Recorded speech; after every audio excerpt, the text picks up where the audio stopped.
Hi everybody, and welcome back to our YouTube channel. We are, as always, your hosts, Arne and Carlos, and today we have brought some of the pieces out of our closet, out of our archives, to show you a little bit more of what we have in our collection of knitwear. Okay. So we start with, you see this one? You've seen it before because we have another video where we fix it, because this one needed a new, what you call that again? Placket? A placket or a tab or whatever. It's a placket. Placket. And it's also, it needed also help inside because the person who made this one didn't twist the yellow yarn, so it's hanging like this. So it's, every time you put it on, you rip off a yarn. So we're sewing in new stitches. Yeah.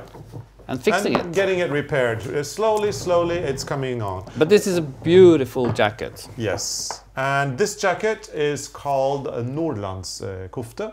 And Nordland is an area in Norway. It actually is situated kind of on the Arctic Circle. So half of Nordland, or no, I don't know if it's exactly half, but part of Nordland is below the Arctic Circle and part of Nordland is above the Arctic Circle. The capital of Nordland is a town called Bodø, and this cardigan is the cardigan from Nordland, so from the north of Norway, from this particular area. Yeah. This is one of our favorites. It's really, really nice. Let's talk a little bit about what we Norwegian call the running dog, which is this pattern here.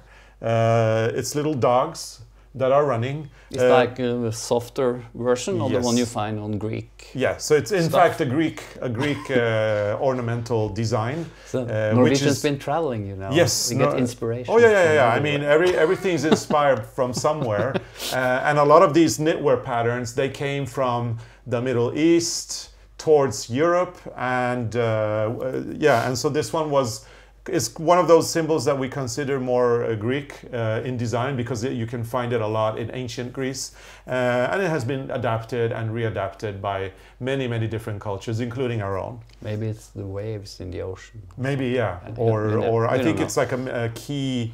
Maybe it's called a key something. I'll have to look that up. Yeah. And we had to put on a new rib on this one because it was worn out. Different black, but still doesn't matter. And just one knit and one purl on the rib. Yeah. So we bought this in a thrift store. It's not the best knitted garment we have. Actually, it's not very nicely knitted, but it's really bad. Look, there's like. But we still like the jacket. We still like the design, and in fact, it is knitted in a very high quality wool. So the knitter who did this jacket might not have been the best knitter in the world, but whoever did it had great taste in buying yarn. So they bought the best possible yarn you could possibly find. It's 100% wool, Norwegian quality, very. Well, I'm kind of touching it, and it's got this really nice bounce to it, which is a very good characteristic of a high quality yarn. Can I say something? Yeah. You see on the facing where they hide the raw edges from the cutting, they also sheet it a little bit because this is just knitted back and forth like garter stitch, and it should be just stockinette, and it should be a little bit bigger and nicer. So, but it's nice on the outside. Yeah. But anyway, that's what counts. But anyway, good quality, a good quality yarn, and a lot of the stuff that is wrong with it is definitely fixable. So we are going to be repairing this, and we're going to be working on this for a long time to come. Still working. Yeah. So let's go to a new design while Freya calms down. She didn't like this one. She didn't like this one apparently. But hopefully she'll like the next one we're going to show. Maybe we can get it up like this. This is a jacket from the attic where I grew up. Oh, you rescued this one? This is rescued. Let's open up the buttons. And we don't know what the name of the pattern is, but we think it's very nice. It's good. I use it sometimes, but it's very tiny, so I use it when I'm at home. Yeah, let's go look at the back. It's got roses. Yeah. It's got a nice zigzag pattern, and it's got these diagonal. No, stripes. These are vertical lines. These vertical lines. But actually, I think the knitter is actually good if you look at the stitches here. Because doing lines like this can be really hard. It's so easy to pull one of the colors too much and then it looks awful. But I think this looks quite good actually. And do you know anything about who made it, who wore it? No. But it's from your family because it was found in the attic. And it's not, you see, they put on a new... a new collar? But it is not finished. Oh, still you see, unfinished. it's knitted, and this is supposed to be folded down like this, and then it should be sewn on. So it's probably just used on the farm or something. Let's have a look at the inside as well. I think we should zoom in and kind of look at the way it's knitted on the inside, since you said it was very well knitted. It's nice on the inside. Can we get a zoom of that? And of course the sleeve is faced the old Norwegian way. Yeah, that's the correct way.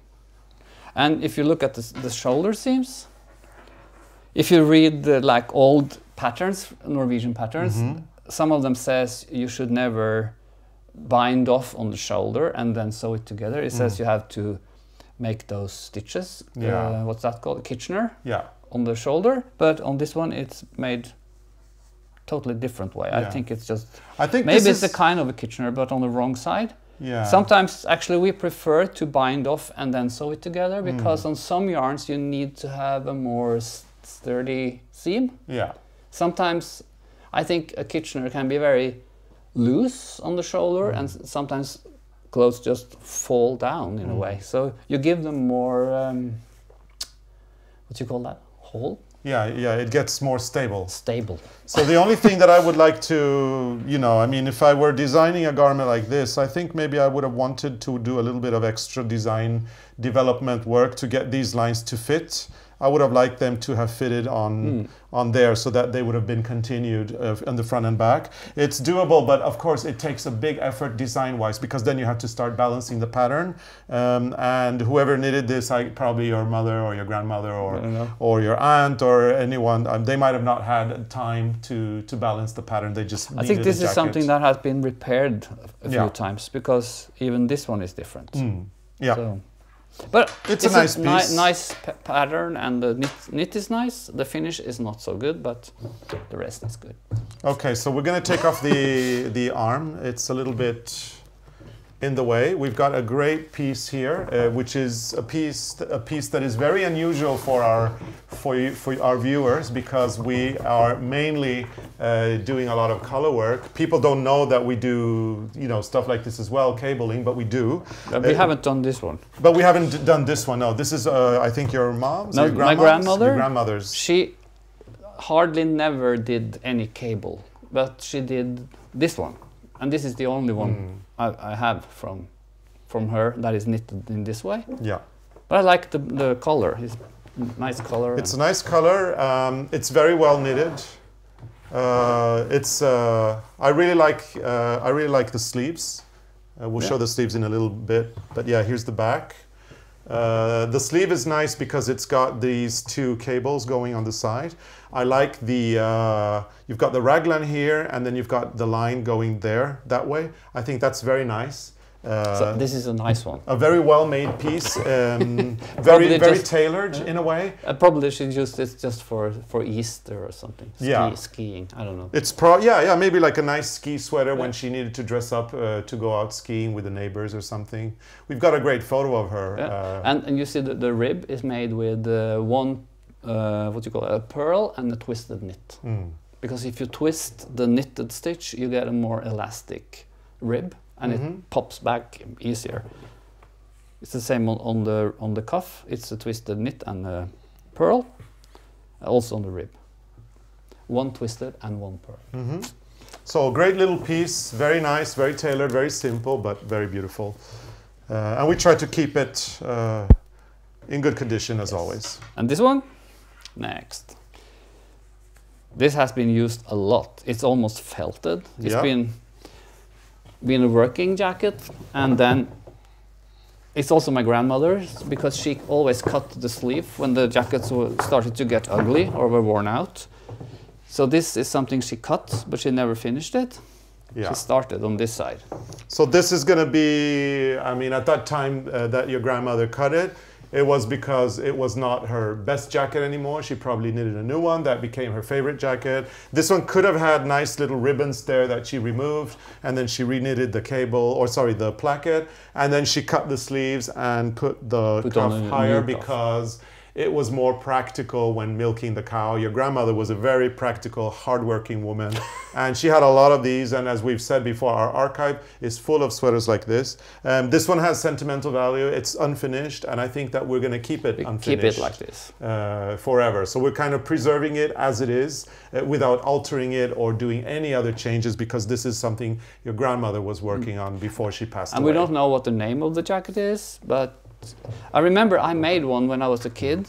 I used the same pattern. I just enlarged it. We have that somewhere in the archives. Yeah. A jacket with this pattern, but huge. And it's really, really, really beautiful. I think we should have a look at the inside as well, because even if it is felted, you can see how well knitted that is. And you can see that it actually looks like it was machine knitted, that it came from an electronic machine. That's how good the inside is. All the floats are carried perfectly. And the buttons. The buttons are also really nice. It's Peer Gynt. If you know Peer Gynt. Peer Gynt, yes. From Norwegian. What's it called again? Ibsen? Yeah. Ibsen, Henrik Ibsen. So a very nice piece in the collection that we're preserving as it is. Really, really nice. And this one is also something from the attic. I don't know who made this one either. But this one is kind of small and boxy, like little squared. So I think it's a great-grandfather. I think it's maybe the great-grandfather. I think it's one of your great-grandfather's pieces because of the size and the shape. And this one on me, it goes like this, and the very short sleeves. But I use it sometimes because I like it. It's very nice. Not in public, because then people will tell you your jacket is too tight. Yeah. Again, this one is from the 30s or the 40s of extremely high quality wool, the best wool available in Norway. Norwegian wool is, in fact, always very high quality. There's something about, I suppose, the food that the sheep eat here in Norway, the climate conditions that make the wool very, very durable and very, very high quality. You know, these sweaters, when you get a sweater made of this kind of Norwegian wool, it won't peel and it will last forever. And I mean, this looks like it's in perfect brand new condition. And a lot of people ask us, what do you do with the sweaters to keep them so perfect? And you know what? Not much really. I mean, once they are knitted in a high quality fiber, they last forever. And this is going to probably be here another 60 years or even more. But this also seems to be fixed, because this is just seems like something you just put on to save it, because normally they wouldn't do a rib in garter stitch. And if you look at the color, I think that's really good for a color when you have this picot. That's when you knit one. No, actually you knit two together. You make yarn over and you knit two together and yarn over. Then you get these holes. Yeah, and we've done a tutorial on that. We've done a tutorial on the cardigan, remember? How to steek a cardigan. And in one of the, and this tutorial is divided in like 3 or 4 parts. I don't remember exactly, but one of the parts is on the collar, on this picot collar, and there's a pattern on our blog. So just go to our blog at ARNE CARLOS, select the blog, and just type in the word steeking and you'll get all those tutorials, and then you can see the pattern for that. Let's look at the back as well. But again, this collar is just a stockinette. So this is probably also put on later just to save it. And the rib is one twisted knit and one purl. Yeah, it's very, very nice. I love that rib. And the shoulder also, there's no Kitchener. It's sewn together to make it more. Yeah, let's just have a quick look at the pattern as well. A nice striped design. It's got a gray and black stripes, and then the white is the pattern that comes up. It's kind of it's like a very traditional Norwegian design that is typical of that time, I think, in my opinion. I think it's nice. It's very nice. It's nice. And then we have one more piece to go, belonging to my grandfather on my mother's side. Your grandmother on your my grandfather your on my mother's side. So I don't know, maybe 70s. Yeah, he came from the south of Norway, from a place called Setesdal, where they have very rich knitting traditions. And so your granddad from that side. Usually when we talk about Arne's grandmother or grandfather, the grandmother from Setesdal, and he came from Åseral. But usually when we talk to on these tutorials, when we talk about your grandmother or your grandfather, we're talking about his paternal grandparents who live on the farm. Or who used to live on the farm where Arne was born. But now we're talking about his grandfather in the south of Norway, his maternal grandfather. And if we talk about Setesdal, we talk about my grandmother on my mother's side. Yes. So this is very simple. I guess this is more like what they call Fair Isle, kind of. Yeah, it's like a Fair Isle design thing. And the buttons are cool. It's crocheted around. Yeah, the buttons are really cool. I don't know how they did it. It's probably an opening somewhere, and it's the crochet button. I think they're kind of cool. Yeah. And let's look at the back. It's just stripes with little dots inside. Very simple, very nice. And again, this one, the placket is made in garter stitch. Yeah. So maybe that's something they did for vests. I don't know. Unfortunately, whoever knitted it didn't bother covering the seams with facing. So you've got an uneven, unfinished hem inside, and I think you've got it also on the sleeve. Yeah, there's an uneven edge as well here, unfinished edge, sorry, which could have been covered if you just added a facing to cover that up. But anyway, it's a nice sentimental piece as well. It's from Arne's granddad from the south. So that's it. So yeah, I think there's nothing more this time. Today, these are the pieces that we selected to show you, and I'm sure we will be back again in the future with more pieces from our collection. A few pieces in the outhouse. Yeah, and you know what? We haven't even started with my mother's knitwear. She's got we've got a huge collection of knitwear from her as well. So we can do this forever. We can probably do this forever and ever and ever. So please, if you liked what you see and you're not subscribing, hit the subscribe button. Please feel free to comment, feel free to like this video, and be sure that we will be back with more exciting videos. We are on every single week. So we look forward to seeing you again next week. Yeah, bye. Bye.